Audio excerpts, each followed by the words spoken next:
Thank you, Mr. Chairman. Mr. Calhoun, what is it that you get paid currently? Senator, that's well disclosed in our proxy documents in each of the years that I've been employed. Yeah, but what is it? It's a big number, sir. Well, let me help you out. It's $32.8 million this year. Does that sound right? Yes, it does. That's a 45% increase over last year. Does that sound right? Yes, it does. What is it you get paid to do exactly? I get paid to run the Boeing company. Yeah.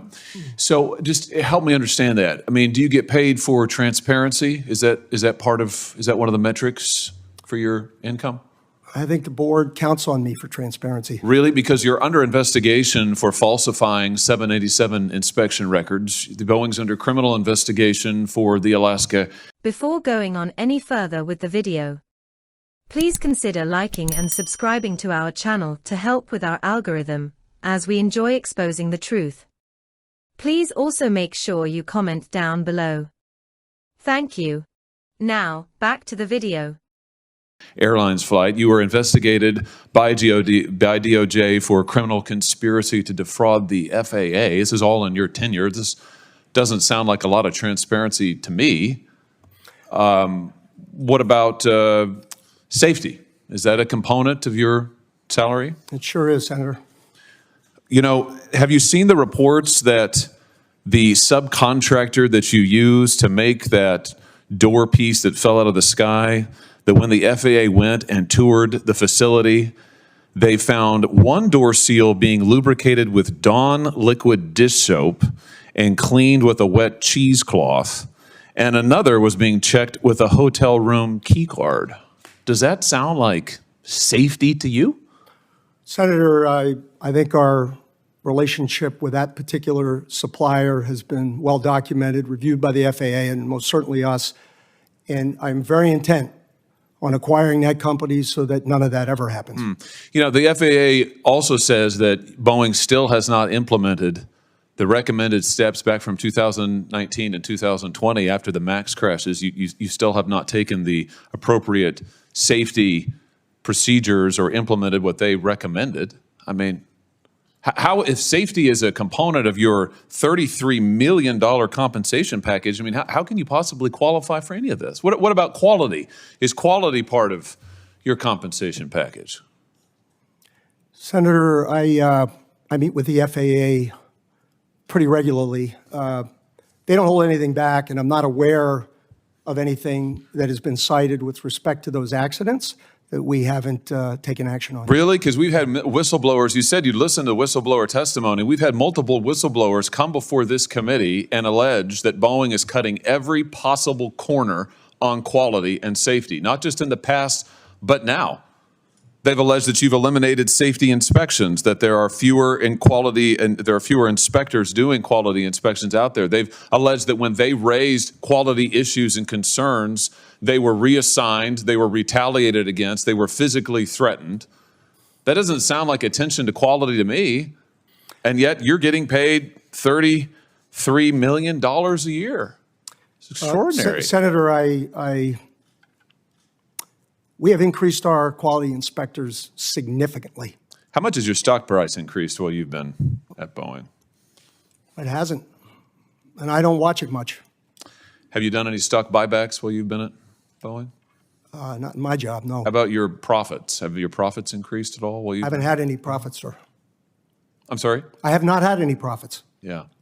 You know, I think the truth is, Mr. Calhoun, you're not focused on safety, you're not focused on quality, you're not focused on transparency. All of this is in the record, but I think actually you're focused on exactly what you were hired to do, which is that you're cutting corners, you are eliminating safety procedures, you are sticking it to your employees, you are cutting back jobs because you're trying to squeeze every piece of profit you can out of this country, this company. You're strip mining it. You're strip mining Boeing. It was one of the greatest American companies ever. It has employed thousands of people in my state. And you are strip mining it for profit, shareholder value, and you're being rewarded for it. You got a huge raise, a huge increase.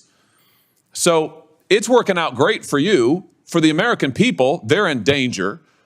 For your workers, they're in peril. For your whistleblowers, they literally fear for their lives, but you're getting compensated like never before. Don't you think maybe your priorities are misplaced here? I mean, don't you think maybe it's time to get back to focusing on making quality planes and paying your workers well and taking care of the little guys who got you to where you are? That's not a rhetorical question. Senator, I don't recognize any of the Boeing you described. Really? And I want to assure... You don't recognize the Boeing that has airplanes falling out of the sky, that has had 2 Maxes crash, that has had pieces of doors fall out of the sky, that have had whistleblowers come before. They've sat right where you have sat and told us, these are your employees who have told us that when these are the engineers, by the way. Are you an engineer? I'm not, sir. Yeah, they are. Yeah. And they have said that they're not listened to, that they're retaliated against, that they're threatened. That's the reality of Boeing today. That's your company that you have created. Now, I don't recognize it either from the company it used to be decades ago, but under your leadership, that's what Boeing is, and you're being rewarded for it handsomely, handsomely. Don't you think there's something wrong with that? Why haven't you resigned? Yeah, Senator, I stand by what I said, and I want to assure the great employees in your state that that is not the way we operate the company, and it never will be. And if you would like my chief engineer to talk about what he sees and No, hears, I want to hear from you, because what I hear from you is a lot of this team does that and that team does that, and I listen to the whistleblowers, but I don't meet with them. And I've heard about all this stuff that you Congress have meddlesomely asked for because the public wants to see it. Gosh darn them, but you actually haven't supervised any of it. I've heard that. It's a lot of it's this, it's that, it's this, it's that. But meanwhile, you're getting paid a heck of a lot of money. It's unbelievable. If anybody's coming out of this deal good, it's you. Why haven't you resigned? Senator, I'm sticking this through. I'm proud of having taken the job. I'm proud of our this safety record, and I am You're proud of very this safety proud record. of our Boeing people. You're proud of this safety record. I am proud of every action we have taken. Every action you've taken? Yes, sir. Wow. Wow. There's some news for you. Well, behind you can't see it. Behind you, the folks are showing pictures of the people who are the victims of your safety record. I think we can all see them. And I think the American public, when they fear to get on their airplanes, they understand your safety record.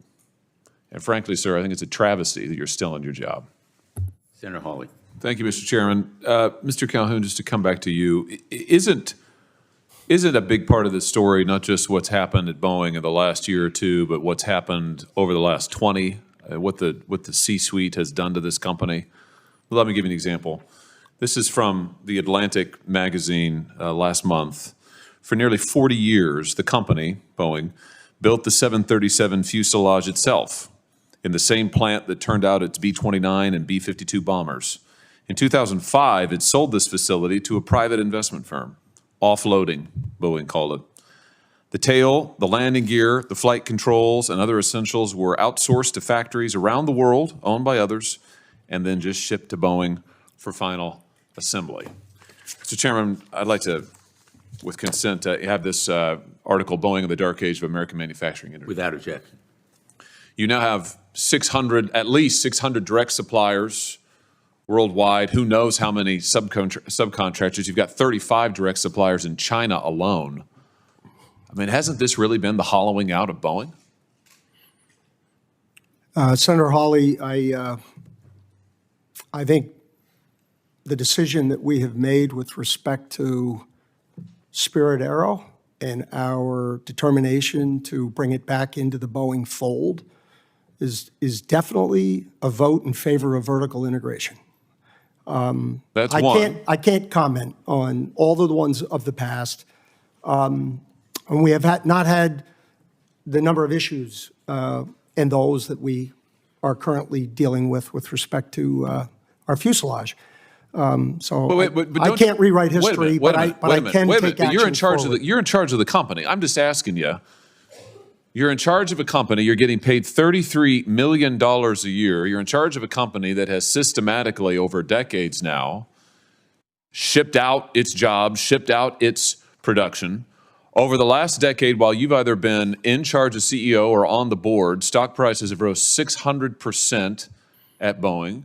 You've, in fact, done $59 billion in returning cash to shareholders, $20 billion of that in dividends, $39 billion of that in stock buyback. Some people are doing great here. I'm just wondering, given the fact that your airplanes are falling out of the sky, do you think that any of that has to do with the fact that you really don't make that much anymore in this country or in-house? I mean, hasn't it been a mistake to hollow out the company and ship your production and your manufacturing and your know-how to other places around the world instead of doing it yourself, the American engineers, American workers?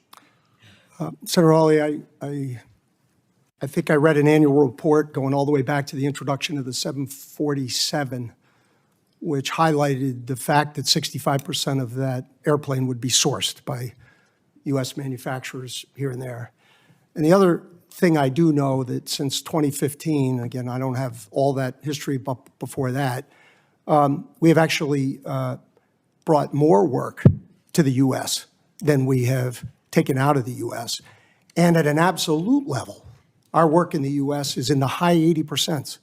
And that is unlike any other industry I have ever worked in. These are your suppliers, you're saying? These Yes. are your subcontractors, Yes. right? The ones who are using Dawn dish soap to test their doors and cheesecloth to test the plugs, right? Those. Your CFO, Brian West, recently went on the record and said that Boeing probably got a little too far ahead of itself on the topic of outsourcing.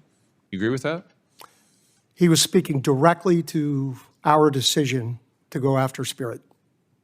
So he was right? He was speaking directly to our decision to vertically integrate Spirit. So he was right. You got too far ahead of yourself on outsourcing for all of these years. Is Boeing going to change course on this? We are most certainly changing course on Spirit. You've got 32,000 machinists. These are American workers who work for you. These are Boeing employees in the Pacific Northwest. You're in contract negotiations with them right now. 32,000, that's a lot of them. The last time that they got a contract was 16 years ago. Do you remember the terms of that contract? I don't. It was a very long contract. Yeah, well, they got 1% wage increases over 8 years. 1% over 8 years. You got a 45% increase just last year, and you're making $33 million. You think maybe these folks deserve a raise? Oh, they will definitely get a raise. Good, good. I hope it's a substantial one. And I hope that maybe this will be an opportunity for Boeing, under new leadership, to reverse course and actually start making things again, start making things in this country again, and start paying its people well. I've listened to your testimony, and it seems like the gist of it seems to be that if you could just get your employees to comply, follow the rules, follow your management techniques, et cetera, things would be better. I don't think the problem's with the employees. Oh, it's actually. not. It is Yeah, not. I think the agree. problem's with you. You. It's the C-suite. It's the management. It's what you've done to this company. That's where the problem is. The problem's at the top. Your engineers, they're probably the best in the world. Your machinists, they're outstanding. You're the problem. And I just hope to God that you don't destroy this company before it can be saved. Thank you, Mr. Chairman.